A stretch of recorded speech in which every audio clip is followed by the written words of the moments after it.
And now, a message from our sponsor, Insights. Insights believes that threat intelligence benefits organizations of all shapes and sizes by helping them proactively defend against an attacker's next move. That's why Insights is offering a free, personalized company threat intelligence report to help you manage the risk in today's cybersecurity landscape.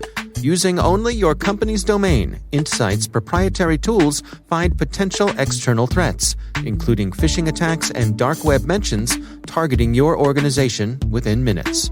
To download your free threat intelligence report, go to insights.com/cyberwire. And we thank Insights for sponsoring our show.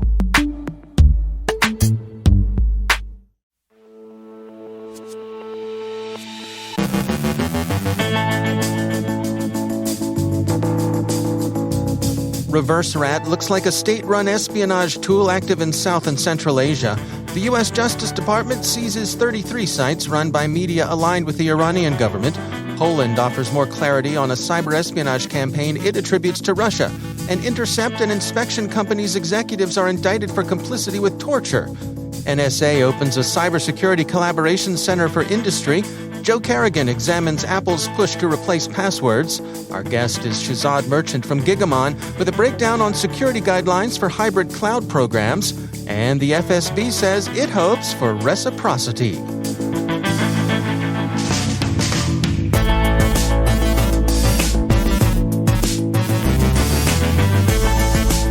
From the CyberWire studios at Data Tribe, I'm Dave Bittner with your CyberWire summary for Wednesday, June 23rd, 2021.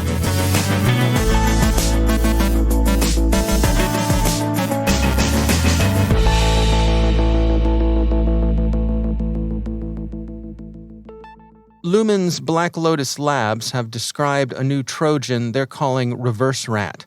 The malware is deployed in cyberespionage operations against government and energy sector targets in South and Central Asia. Its infrastructure is hosted in Pakistan, and Black Lotus Labs tentatively attributes the campaign to Pakistan's government. ReverseRat is regarded as unusually evasive, with low detection rates by monitoring software. Lumen describes the Trojan's evasion techniques as including use of compromised domains in the same country as the targeted entity to host their malicious files, highly targeted victim selection after the initial compromise, repurposed open-source code, in-memory components used for initial access, and modification of registry keys to covertly maintain persistence on the target device. How the first stage of the attack is delivered isn't entirely clear. It involves delivering malicious URLs that point to compromised sites, and Lumen conjectures that the baited documents probably arrived through some form of phishing or smishing. The phish bait is varied, but documents alluding to events or organizations in India have been common. Lumen has also seen COVID-19 phish bait and topics likely to be of interest to people working in the energy sector. Most of the victims were in India, with a smaller set of targets in Afghanistan. Lumen assesses the ReverseRat operators as not as sophisticated as the most skilled state-sponsored actors, but the threat actor is by no means contemptible, and the researchers think they bear watching. The U.S. Justice Department yesterday seized 33 websites used by the Iranian Islamic Radio and Television Union and 3 more run by the Kataib Hezbollah. Aligned with the Iranian government, the media outlets were operating in violation of U.S. sanctions against designated terrorist groups. The domains Justice seized were owned by a U.S. corporation. Other sites based abroad were beyond the scope of the warrants the feds executed. The immediate offense, note, is sanctions violations, not engagement in propaganda or disinformation.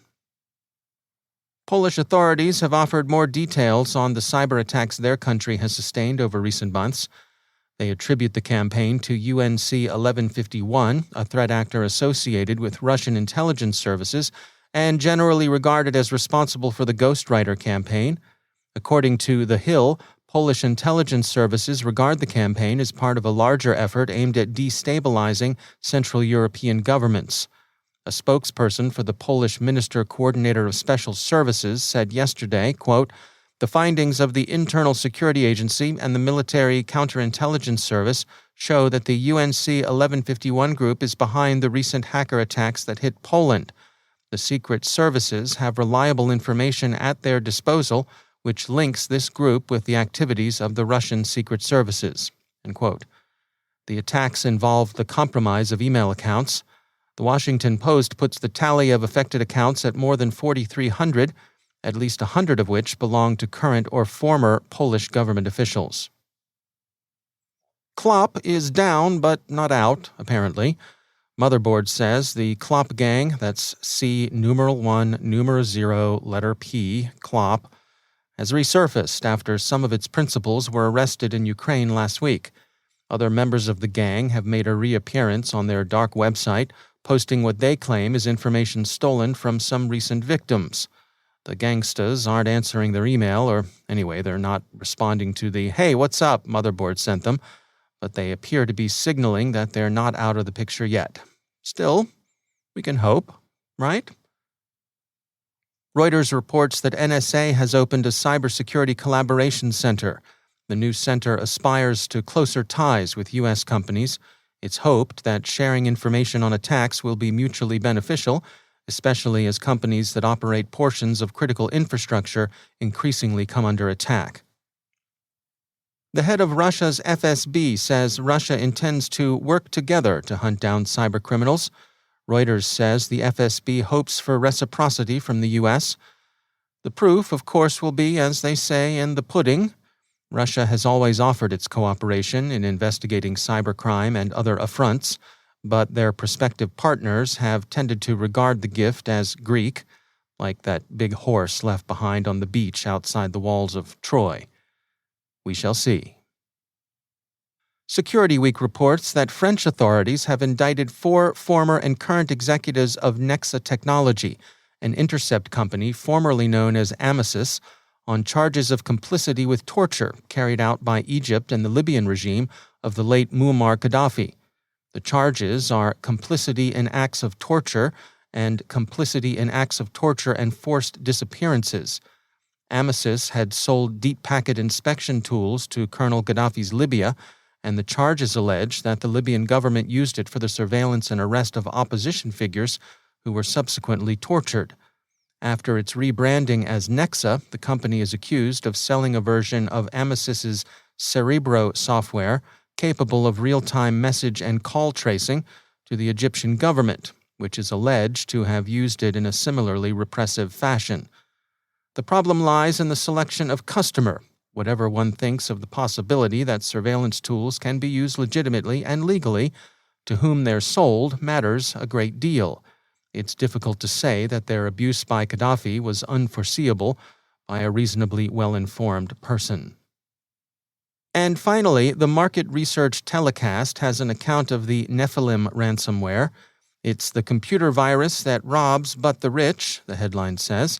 But when you read further, you'll realize that their motives aren't ones of altruistic restraint, still less any kind of preferential option for the poor. They're more Willie Sutton than Robin Hood, more Depression-era Philadelphia than Sherwood Forest. Nephilim goes after rich organizations because that's where the money is. It's a self-interested preferential option for a big illicit payday. If their name is to be taken as an allusion to the Nephilim of Genesis and Numbers, do recall that those Nephilim, whether giants or fallen angels, weren't exactly positive role models. So whether it's the happy land of Canaan or the Corn Exchange Bank and Trust Company, the giants are in for the big score.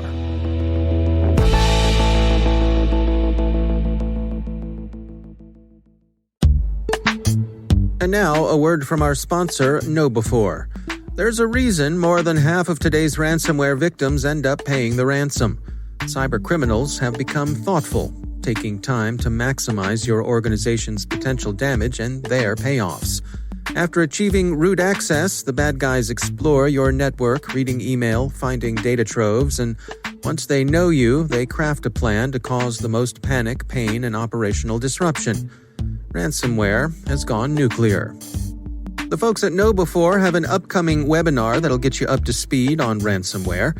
In this webinar, you'll find out why data backups, even offline backups, won't save you, why ransomware isn't your real problem, and how your end users can become your best last line of defense.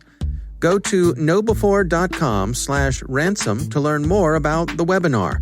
That's knowbe4.com/ransom. And we thank KnowBefore for sponsoring our show.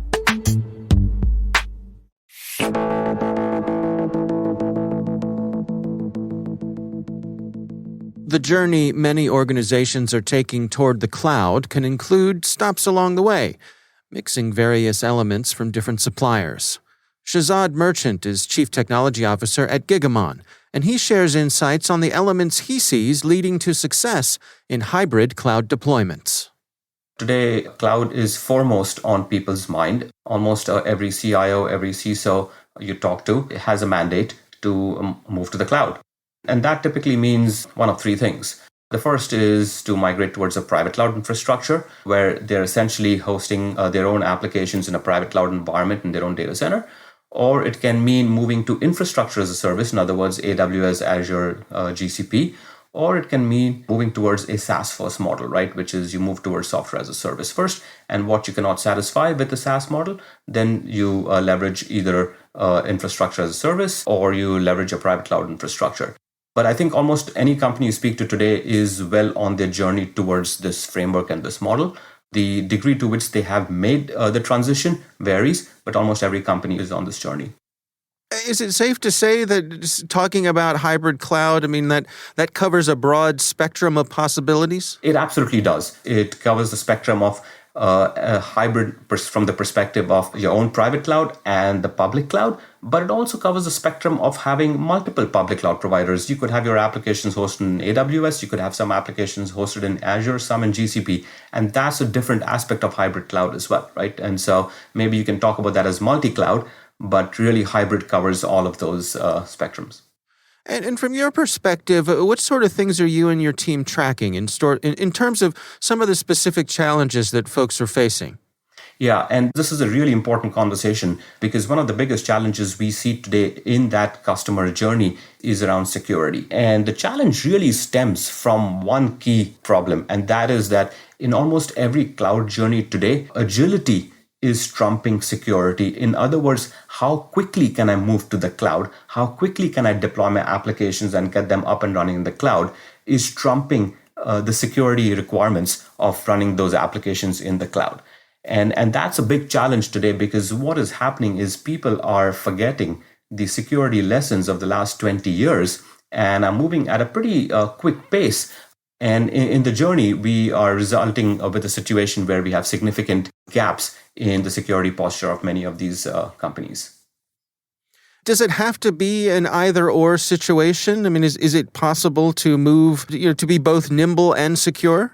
It absolutely is. So that is the crux of this, right? And so the reason why agility is trumping security is because when we sit and think about the cloud journey is typically driven by the persona of DevOps, and DevOps run at a certain pace, but they've not come from an InfoSec background. And in many cases, they don't know or truly understand the risks.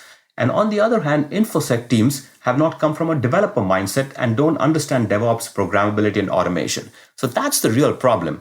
And I do think that there is a happy medium where the InfoSec teams and the DevOps teams can actually work together.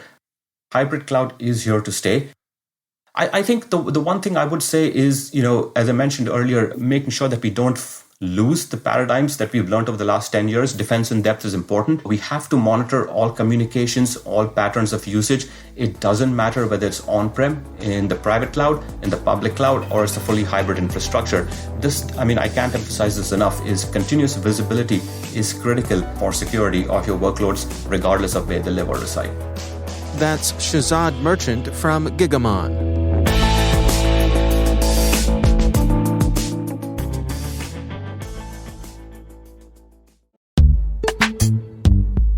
And now, a word from our sponsor, Dragos. Register for the free virtual Dragos Industrial Security Conference on November 5th. Presented exclusively for industrial asset owners and operators, you'll hear the latest research on ICS threats, vulnerabilities, and malware, lessons learned from incident response and threat hunting teams, and unmatched swag. Visit dragos.com/DISC. That's dragos.com/DISC And we thank Dragos for sponsoring our show.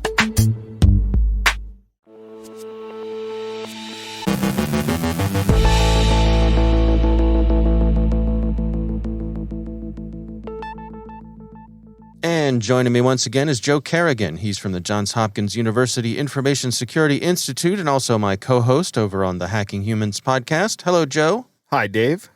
You know, something you and I discuss all the time over on Hacking Humans is the challenge that lots of people face when it comes to resisting the urge to reuse their passwords, right? Yes, indeed. It looks like Apple is making a run at this issue. There's an article over on Forbes written by Kate O'Flaherty, and it's titled Apple to Kill Passwords with Game-Changing New Face ID Move. Right. That headline may be a little breathless, yes, but yeah. Well, let's remember the reporters don't write the headlines. That's written by an editor. Right. Right. So it's what's going on is that Apple has now has this system that they demoed at WWDC. They had a session called Move Beyond Passwords. It was a developer session. And I don't know this is anything new, but what it is it's Apple's keychain product that uses WebAuthn, which is a public-private key way of authenticating to websites. So basically what this does is it stores your private passkeys in your iCloud keychain. So they're always accessible to you no matter what Apple device you're using. And the other thing it does is it takes the authentication token out of the hands of the server, right? So if you think about this from a service provider perspective, right now, if I have a username and a password, I have to store that password some way on my server, right? And hopefully I'm using salted hashes that can be increased in difficulty over time. But still, I have to have that authentication token on my server.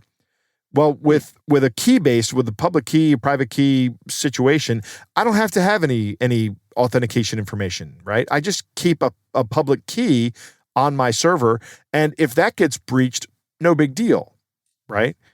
I just have the public information has been stolen. And the way this works is you, the user, log in to my service, right? I take a nonce, a number, right? And I run it through your public key and I say, here's the number, tell me what it is. And it's called a challenge response, right? And based on your response, I'll know that you have the private key, right? Because I'll be able to decrypt your response properly. Yeah. And if you can't do that, then I know that you don't have the right private key. Therefore, you're probably not Dave. So I'm not going to authenticate you.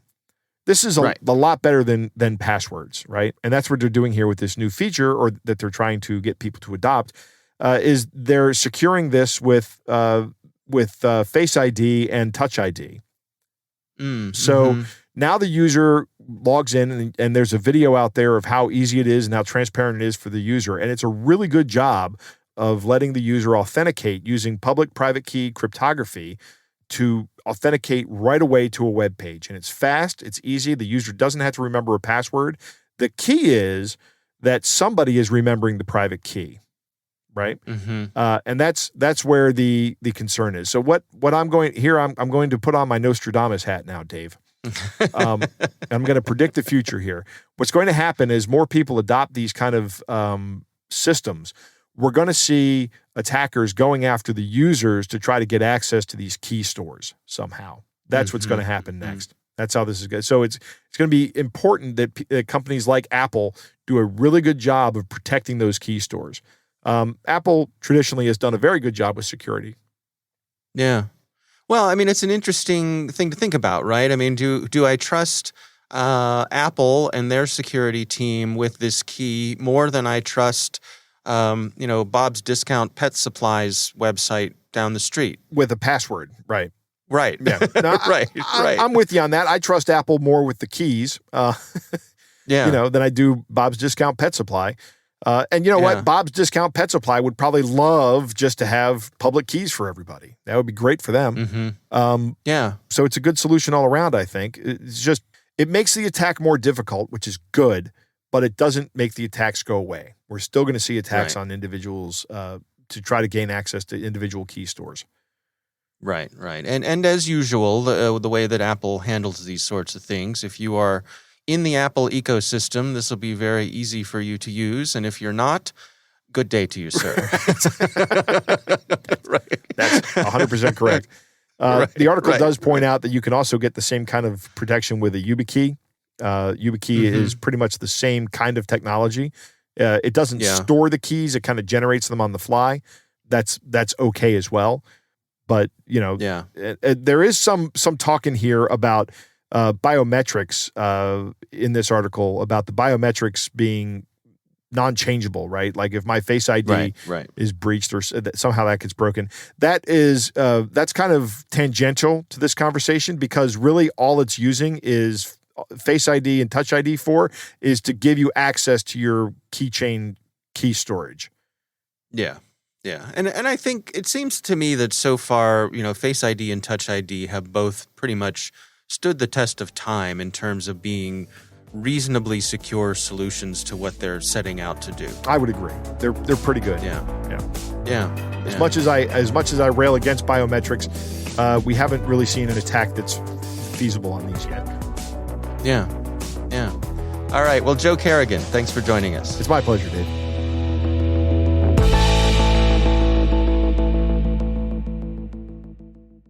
Thanks to all of our sponsors for making the CyberWire possible.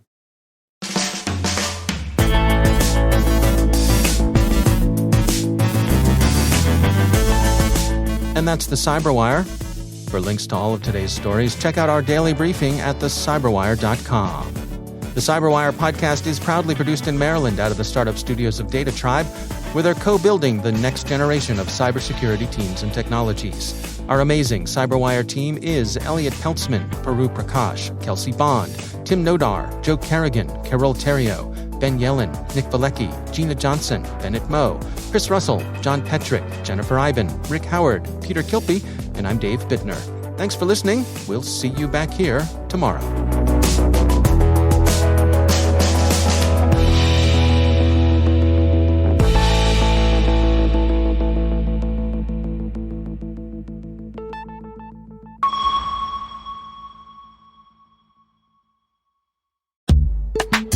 And now, a word from our sponsor, ExtraHop, stopping advanced threats with network detection and response.